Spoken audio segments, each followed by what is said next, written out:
તમે આસો મહિનાની નવરાત્રી સાંભળી હશે ને, ચૈત્ર મહિનાની નવરાત્રી સાંભળી હશે, પણ શિવ નવરાત્રી કોને કહેવાય? શિવરાત્રી પહેલા 9 દિવસથી સાધુ સંતો જુનાગઢમાં ધામા નાખે છે,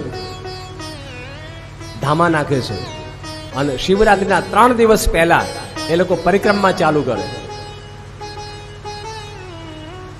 ગિરનારની પરિક્રમા ચાલુ કરે.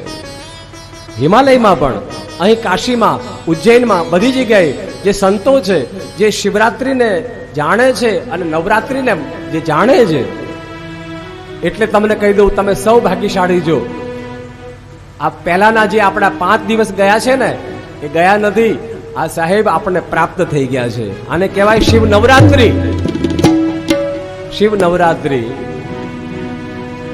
આવો હાથ જોડી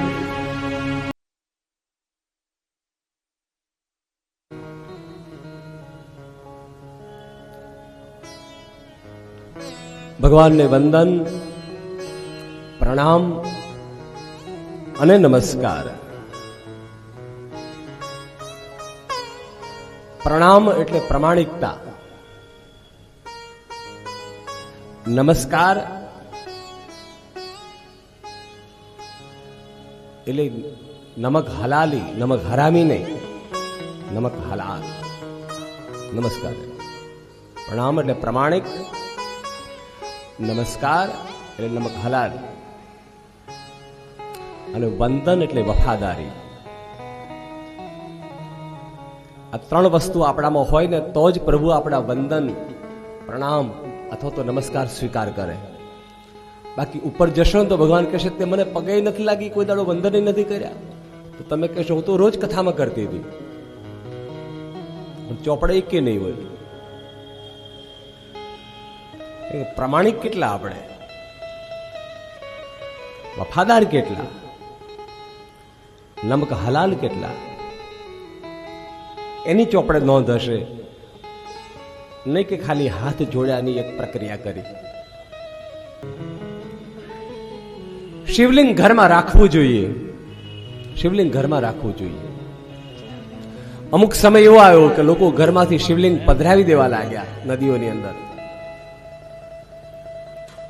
આપણા ધર્મ વિશે ગલત માન્યતાઓ બધી ઊભી કરી. પણ હવે સારું છે,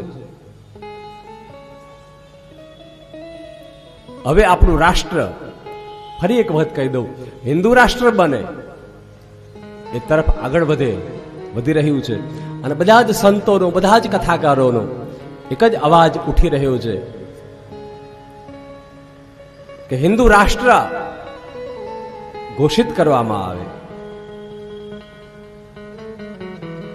જે ધર્મની હાનિ થઈ છે એને ફરીવાર પરિપૂર્ણ કરવામાં આવે. થોડી સાવધાની પણ જરૂરી છે, કારણ કે કલયુગ છે. કલયુગની અંદર પાછા ધર્મને નામે અધર્મ પણ, કાલ નેમી કંઈક વધી ન જાય એનું પણ ધ્યાન રાખવું પડે.